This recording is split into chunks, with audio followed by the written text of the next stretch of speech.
Bien, chers frères et sœurs, bonjour.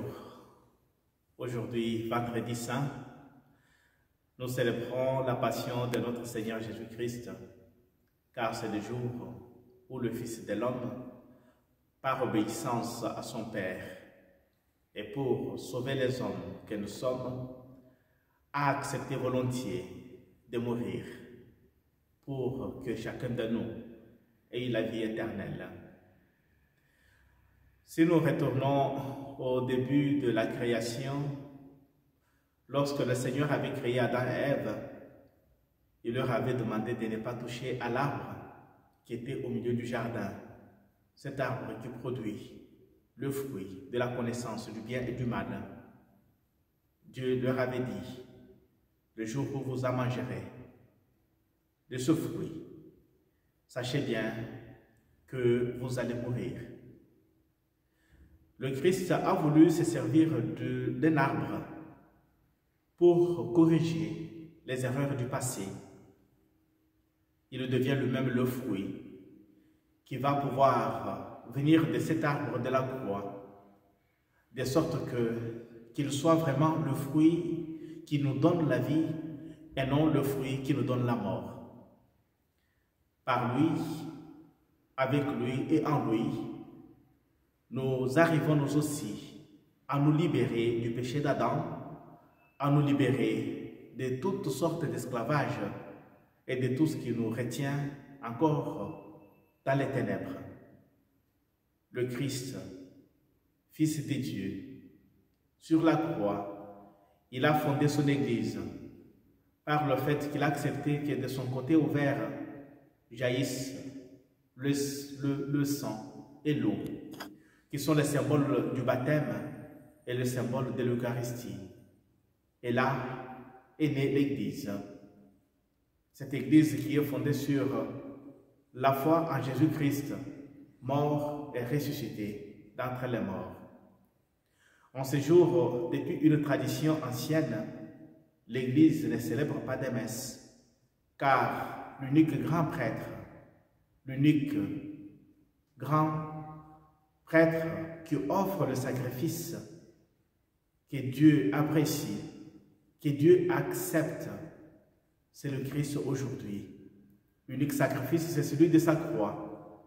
Quand bien même nous actualisons ce même sacrifice, cette même offrande, mais aujourd'hui, nous le laissons seul offrir ce sacrifice qui plaît à Dieu. Mes frères et sœurs, qu'avons-nous choisi? Qui avons-nous choisi? De servir le Christ? Ou bien nous avons choisi de servir les idoles de ce monde? Lorsque Jésus sera devant Pilate, Pilate demandera à son peuple, « Voulez-vous que je vous relâche celui que vous appelez roi des Juifs ?» Le peuple dira non, nous ne voulons pas celui-là. Nous voulons un bandit qui s'appelle Barabbas. Et plus souvent, nous condamnons des innocents, nous condamnons injustement ceux qui n'ont rien fait pour pouvoir propulser, pour pouvoir promouvoir des voleurs, des bandits, des assassins, pour les blanchir, pour considérer qu'ils méritent d'être considérés innocents, alors que ce sont eux qui sont coupables. Pour Barabbas, Jésus est mort. Il s'est sacrifié à notre place, en acceptant que nous soyons libres, en acceptant que nous soyons en vie. Il fait l'expérience de la mort pour qu'à travers sa mort, nous ayons la vie éternelle. En ce jour, les cloches ne sonneront pas dans nos églises jusqu'à la nuit de Pâques pour annoncer et partager notre douleur avec la bienheureuse Vierge Marie, ainsi qu'avec le Christ lui-même. Quand bien même nous savons que par sa mort, nous sommes sauvés, par sa mort, nous avons la vie éternelle.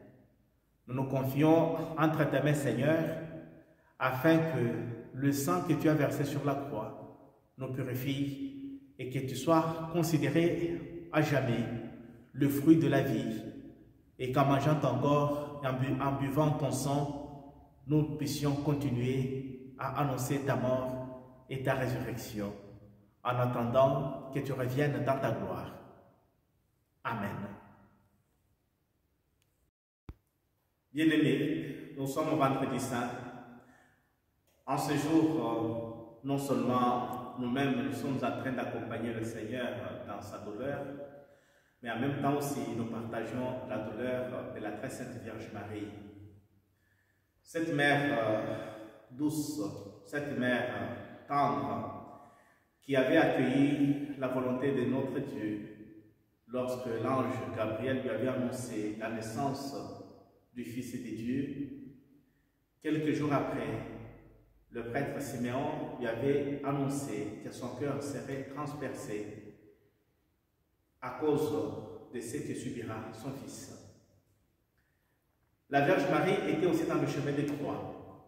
Elle a rencontré son fils torturé, chargé d'une croix, défiguré. Il a quand même reconnu que c'était bien lui, son fils bien-aimé, son fils unique. Quelle douleur pour une mère voir souffrir son fils. Dans le vécu quotidien, les parents préfèrent qu'ils s'en aillent eux avant leurs enfants afin qu'ils soient bien enterrés, plutôt que de verser des larmes pour un fils et surtout pour un fils unique. La très sainte Vierge Marie n'a pas découragé le Seigneur Jésus-Christ lors de son chemin de croix.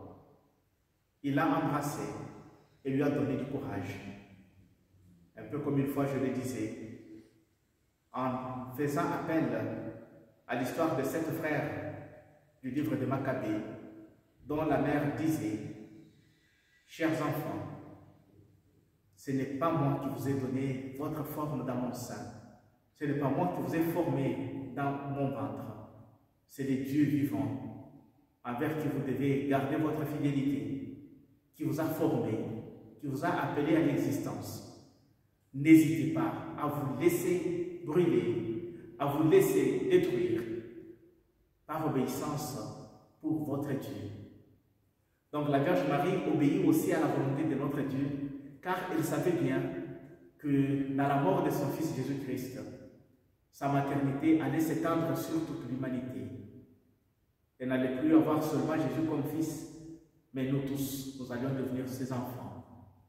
C'est ainsi qu'elle porte en elle cette douleur et accompagne son fils durant ce pèlerinage, durant ce voyage vers le calvaire, et elle sera là présente. Une mère qui n'abandonne pas son fils dans la douleur, une mère qui n'abandonne pas son fils au moment où tous les amis l'avaient abandonné, au moment où tout le monde l'avait rejeté. Elle était là. Quand bien même elle souffrait dans son cœur, car ce que subissait Jésus comme torture, quand on frappait son fils, elle le ressentait dans son cœur. Et elle continue encore aujourd'hui à supporter les douleurs de notre humanité. À elle nous confions ce jour de jeûne et de prière, ce jour où chacun de nous contemple le Christ crucifié. Car au bas de la croix, le Seigneur Jésus nous confiera cette mère comme notre maman.